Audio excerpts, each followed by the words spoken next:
Organizuotas namų virtuvės šefas yra sėkmingas šefas.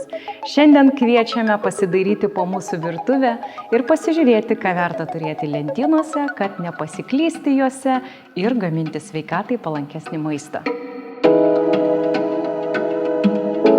Pradėkim nuo sausų ingredientų stalčiaus arba lentynos, kurioje mes saugojam svarbiausius sveikatai palankius ingredientus, tokius kaip prieskoniai ir įvairios ankštinės daržovės, kruopos, pupelės ir taip toliau.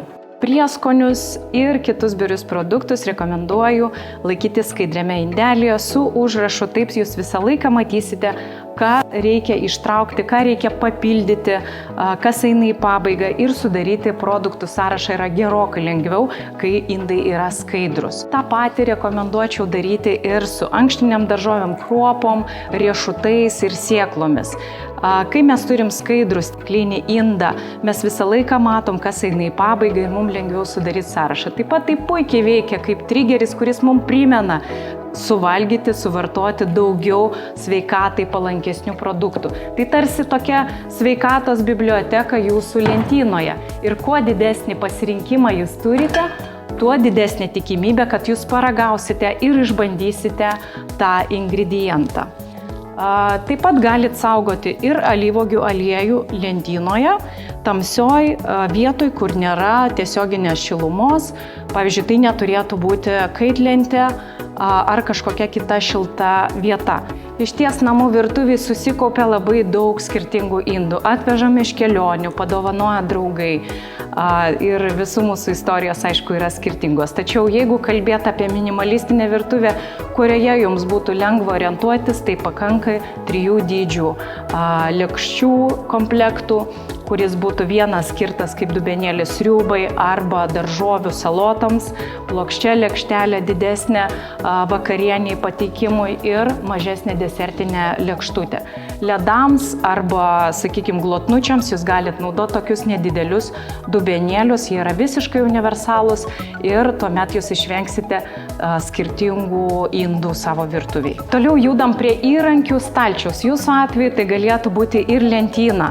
Nesvarbu, kokia dydžio jūsų virtuvė, juk geram šefui nereikia daug įrankių.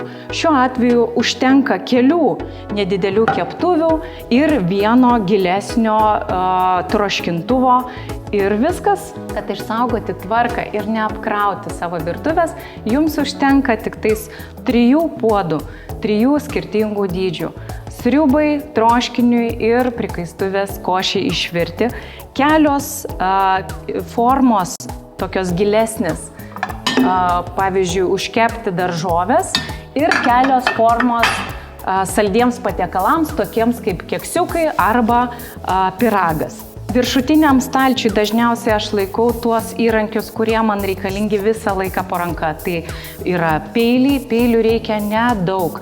Netgi 3 peilių namuose yra gana tam, kad pradėti gaminti. Tai būtų duonos dantytasis peilis, šefo peilis ir mažesnis skirtas vaisiams arba kitiems produktams pjaustyti.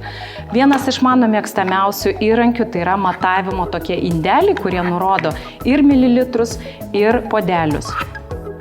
Tai padės jums lengviau orientuotis, gaminant, pavyzdžiui, pagal receptus.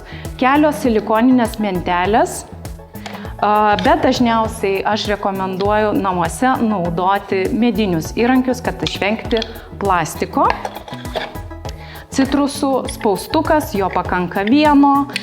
Ir keli tokie būtini kaip daržovių skustukas, samtis, kiaura samtis, kepimo popierius ir folija. Štai tiek reikia, kad pradėti darbą virtuvėje. Kiek pjaustimo lentelių reikia namų virtuvėje? Tik 3. Ir jos būtų suskirstytos į vaisių, duonos ir daržovių lentelės. Jeigu gaminate ir jūros produktus, ir mėsą, taip pat verta turėti vieną atskirą pjaustimo lentelę. Visą laiką akcentuoju į natūralias medžiagas, tai būtų medis. Mūsų atveju kaip tik yra 3 medinės lentelės, tokia daržovių pjaustyklė, medinis kočėlas, nors tai irgi nebūtinas įrankis, galite naudoti ir paprastą butelį, tarką, keli rankšluosčiai ir prijuostę. Ir paskutinis mūsų stalčius tai yra dubenėlių stalčius. Jų išties daug taip pat nereikia. Tai būtų salotų dubuo. Toks, koks, pavyzdžiui, jums būtų gražus ir negėda pastatyti, serviruoti ant bendro stalo šventėms.